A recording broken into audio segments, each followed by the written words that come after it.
Hi everyone! For today's video, magluto ko og meat kabsa.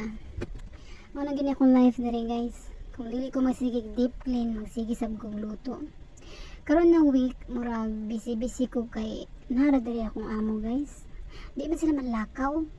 Unya katong last week di ay bakasyon man di og 10 days guys. So man ni manibat.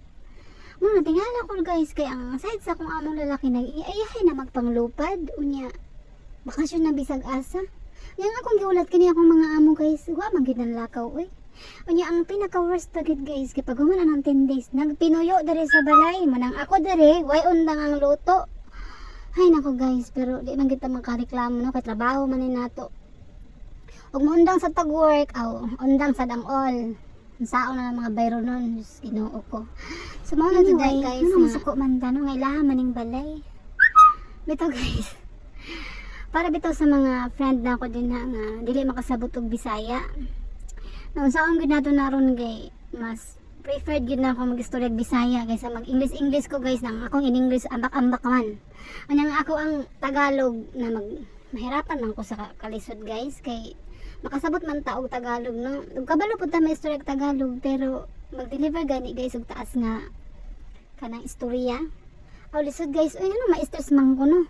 Lingaw-lingaw na ganina ko niya akong video, ma-stress pa hinoon ko. So, mas may pa'y magbisaya ko eh. Mas may ni kay natural ba.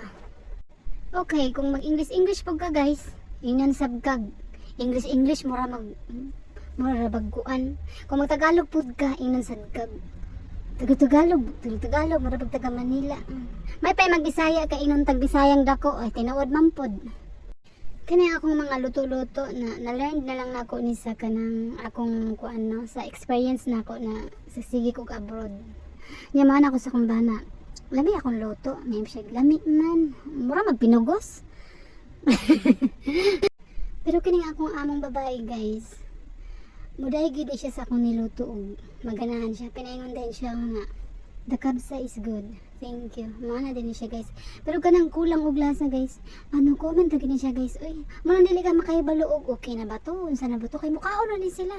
Di gina sila mag-comment kung kintahay kulang og lasa. Di gina sila mo reklamo guys. Mukhaon na sila. Pero pag sabtong gini na oy murag okay karon lami karong adlaw. Muday gina sila guys. Ug sabton gani sa kong amo guys na murag karong adlaw murag dagan-dagan siya gisugo na ako murag hago-hago ko karong adlaw ay. O suhulan din ta og kuan guys, bisag unsa na lang nga pagkaon. Oh, mahilig na akong amo guys, maghatag-hatag og pagkaon ba. Unsa makaingon ko na walay cash. Char.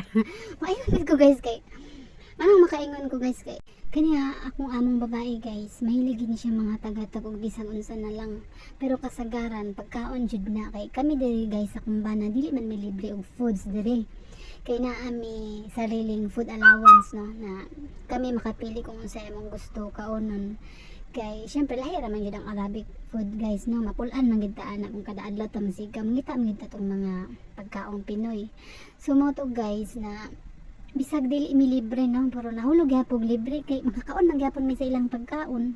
So mo na guys na kung usahay busy okay ra sa kuha kay dili man pud sa tanang panahon ingon ana. Kay napoy panahon nga slight lang, napoy panahon nga wa jud koy trabaho. Ug isa pa, anytime pud may makalakaw-lakaw guys. Wala day mi nangayog day off sa mong amo no kay ang ako amang gusto kanang anytime ko makagawas. Syempre kung mangayo mig day off, so ulam na kay mananghid kapag kasunod adlaw kung naa kay mas importanteng lakaw nya ni day off na katong niaging adlaw, di ba guys? So sa una guys, katong bag-o pa mi diri sa Saudi sa kumbana, tagaw kami mga laag guys. Bisan asa ra may maabot pero karon kapuyan naman mi oy. Nun ani gid na gid siguro ning magkaedad na no. Di na mo ganag mga saba guys oy. Ganana mi puyo diri sa mong balay sa mong kwarto. So maura to. Bye bye.